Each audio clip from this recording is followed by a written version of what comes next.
Catalunya havia estat un referent en política aeronàutica i ho va deixar de ser.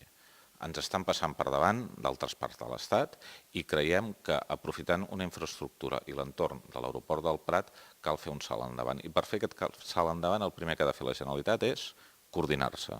No pot ser que el Departament de Treball i el Departament d'Educació estiguin permanentment discutint amb qui fa la formació professional i que el resultat és que no hi hagi una coordinació i unes polítiques de formació professional reals que el sector aeronàutic també necessita.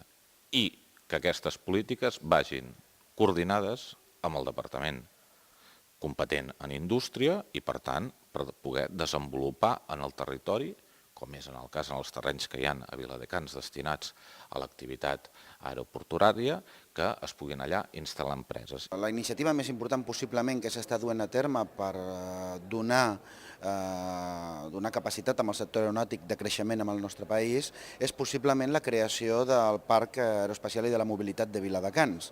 El sector aeronàutic és un sector que afecta o que té implicacions en molts sectors, en molts models d'indústria. Per això el plantejament que es fa no és de fer un parc només destinat al sector aeronàutic, sinó en el seu conjunt al sector aeronàutic, aeroespacial i de la mobilitat. La previsió és sobretot fonamentar-lo no tant només amb una oferta de sol, sinó sobretot amb una oferta de serveis que puguin servir de millora de les capacitats de les empreses que s'hi ubiquin. Desde Iberia es precisamente ahora en Cataluña como empezamos a desarrollar nuestra industria de mantenimiento con el nuevo hangar que estamos empezando ya a construir. Barcelona es ciertamente uno de los puntos fuertes en el transporte aéreo en España, es el segundo polo de desarrollo de Iberia y queremos acompasarlo con la creación de este hangar que nos permitirá crecer en el futuro con la industria auxiliar que se genere alrededor de las revisiones que vamos a hacer en el hangar.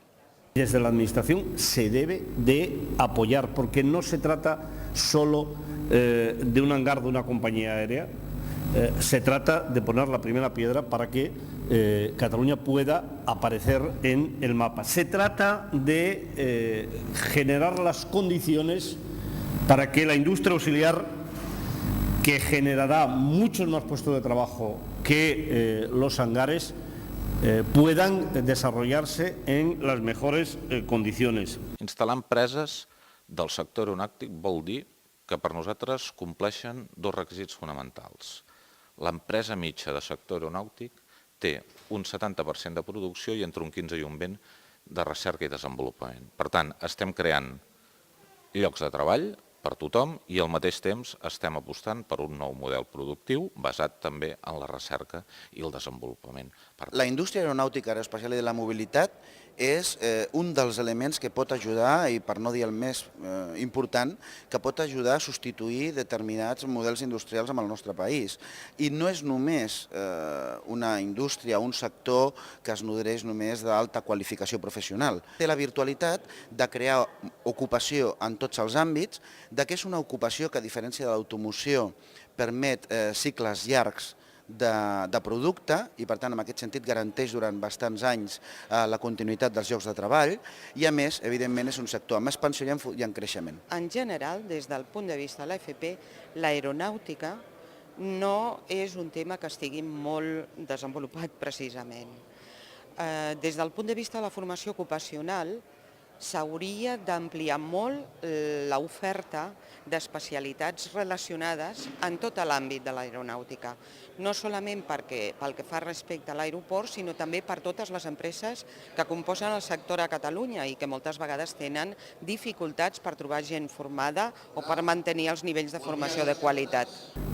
Con toda seguridad que si desarrollamos la formación profesional, si hay opción a partir de la Escuela del Prat y de la Escuela de Vilanova, a partir de la Escuela del Prat y de la Escuela de Vilanova, no solo con la Escuela del Prat y la Escuela de Vilanova, necesitamos muchas más escuelas, necesitamos muchos más centros que tengan módulos de formación de aeronàutica. Perquè si volem que en el futur les nostres empreses continuïn sent competitives, aconseguint contractes a nivell europeu, etc., necessitem gent que es formi de forma continuada al llarg de tota la seva vida. I això està per articular en l'àmbit de l'aeroespacial i l'aeronàutica. Creiem que és un àmbit que cal desenvolupar molt. I aquest és un treball pendent entre els agents socials, lògicament, i les pròpies institucions implicades. Jo diria que està bastant per fer. Penso que podria ser un dels àmbits que podrien conformar la xarxa de futurs centres d'excel·lència d'FPCAT, que és el projecte que entre Educació i Treball tenim en marxa per muntar centres sectorials del nivell que prestigiïn la FP. Per damunt dels discursos catastrofistes, aquest és un exemple de que hi poden haver sectors emergents, de que hi poden haver sectors que estudiant uns cicles formatius o fent una formació ocupacional de reciclatge podem reconvertir gent de mecànica cap a aquest sector aeronàutic i, per tant, amb una potència de creixement d'ocupació en els propers anys que, si s'aposta, pot ser molt important.